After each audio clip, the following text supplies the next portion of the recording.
Salut à tous, alors aujourd'hui je vais vous parler d'une belle franco-italienne, la Peugeot 406 Coupé. Présentée au Salon de Paris en octobre 1996, elle repose sur la plateforme de la berline Peugeot 406. Brillamment dessinée par le bureau d'études Pininfarina en Italie, elle reprend l'intérieur de la Peugeot 406 berline. La sellerie Recaro est très bien exécutée et du plus bel effet.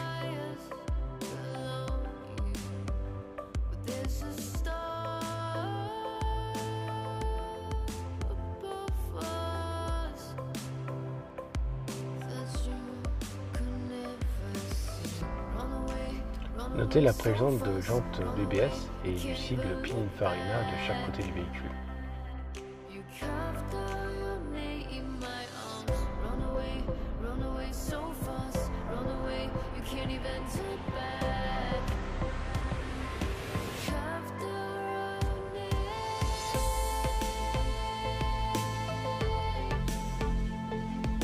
Le coffre de bonne taille permet de voyager à 4 personnes sans souci.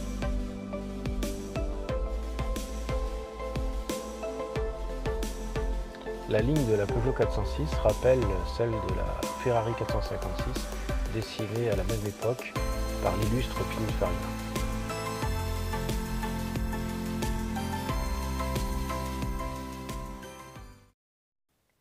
Alors j'ai vendu il y a quelques semaines cette Peugeot 406 Coupé qui avait 45 000 km au compteur et dans un état magnifique. Et j'ai possédé il y a 10 ans de ça le même modèle mais sans l'option cuir. Donc, je vais pouvoir vous en parler un peu plus et vous dire quel est mon ressenti par rapport à ce véhicule. Donc tout d'abord le 2 litres, donc 135 chevaux. Alors il a existé en 135 et 137 chevaux.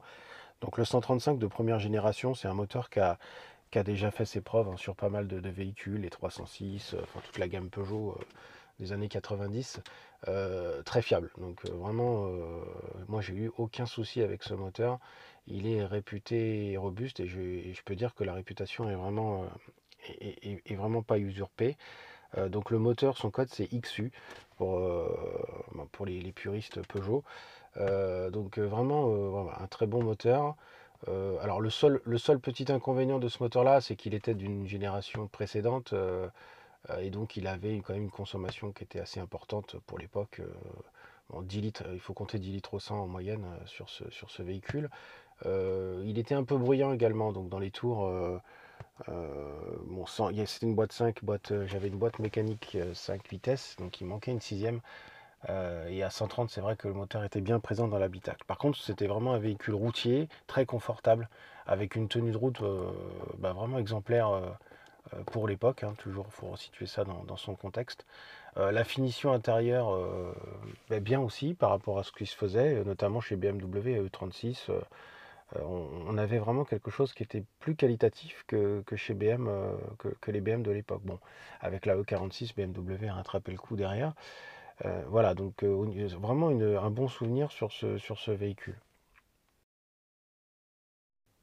Alors après, si on doit parler des choses qui fâchent un petit peu, il n'y a pas grand-chose hein, qui fâche sur cette voiture, sincèrement.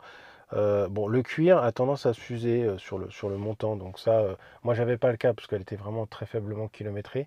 Mais c'est vrai que quand on trouve des véhicules à plus de 100 000 km, on voit que le cuir est déjà bien abîmé. Bon, ça se reprend, mais voilà, ça c'est vraiment le défaut majeur de l'intérieur. Sinon, pour le reste, il y a pas de problème particulier.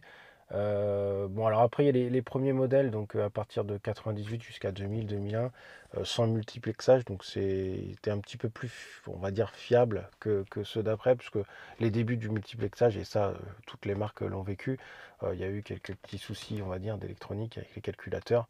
Voilà, c'est pareil, c'est pas méchant, mais bon, faut le savoir. Par contre, bon, le 137 chevaux, donc la deuxième version de moteur, est plus économique, un peu plus onctueux. C'est vrai que bon, moi j'ai jamais possédé ce modèle-là, mais j'ai eu l'occasion de le conduire. Il est plus souple et il est moins bruyant. Autre petit défaut, les pare-chocs avant et arrière sont très exposés. Donc il n'est pas rare de trouver des modèles avec des pare-chocs fissurés. Alors le problème c'est que il est difficile de retrouver des pièces et pour un carrossier c'est pas évident de travailler le plastique. Donc ça se fait, mais bon, Voilà, il faut savoir, idéalement, c'est vrai qu'il vaut mieux trouver un exemplaire qui n'a pas les pare-chocs fissurés. Alors, au niveau boîte de vitesse, donc pour le moteur 2 litres, quel qu'il soit d'ailleurs, il vaut mieux partir sur la boîte de vitesse manuelle. Donc, la boîte d'auto qui était montée sur ces véhicules-là, c'était une boîte AL4, donc AL4 qui a été développée en partenariat par Peugeot et Renault. Voilà, il y a eu pas mal de soucis sur ces véhicules-là, des problèmes de boîte de vitesse aux alentours de 50 000 km, donc très tôt, hein. Donc voilà, il vaut mieux privilégier la boîte automatique. Alors le moteur, le plus gros moteur, le V6, de mémoire, la boîte c'était pas une AL4, c'était une ZF ou une Aisin. Donc là, pas de souci. En plus, le moteur est quand même assez puissant et fiable, hein. Bon, je parlerai pas du V6 puisque moi je ne l'ai pas possédé, donc je peux pas en parler. Ce que je sais, c'est qu'il est relativement fiable.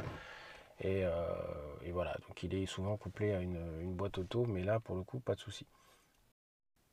Alors revenons sur le 2 litres. Donc au niveau de la cote LVA est établie autour de 4 500 € aujourd'hui euh, pour un modèle en bel état. Dans les faits, il faut plutôt tabler sur 5 6 000 voire 7 000 € pour avoir vraiment un beau modèle. Bon, le mien était assez exceptionnel puisqu'il avait que 45 000 km, mais avec un modèle qui a 100 120 000 km, je pense que le bon prix c'est aux alentours de 5 500 6 000 € aujourd'hui. Et la cote montera vraisemblablement, hein, parce que c'est quand même un modèle qui est très prisé. Bon, il y en a beaucoup qui ont été un petit peu massacrés, tunés. Il en reste de moins en moins en bon état.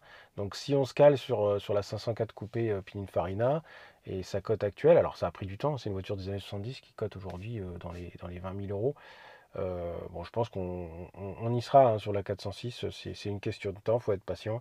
Bon, moi j'ai revendu le véhicule, je pense qu'un jour je le regretterai, voilà. Mais bon, il faut faire des choix et j'ai fait celui-là. Donc vous l'aurez compris, j'ai adoré cette voiture. J'en ai possédé deux. On dit jamais 203, donc on verra. Mais voilà, c'est vraiment une voiture sympa, au même titre qu'une 306 Cabriolet Pininfarina. Globalement, les véhicules Pininfarina sont bien dessinés et ont toujours une cote d'amour auprès des collectionneurs qui est intéressante. Voilà. Et bah écoutez, je vous dis à bientôt dans un prochain essai. Et puis n'hésitez pas donc à liker et à vous abonner à la chaîne si ça vous plaît. J'essaierai de partager du contenu régulièrement. Voilà.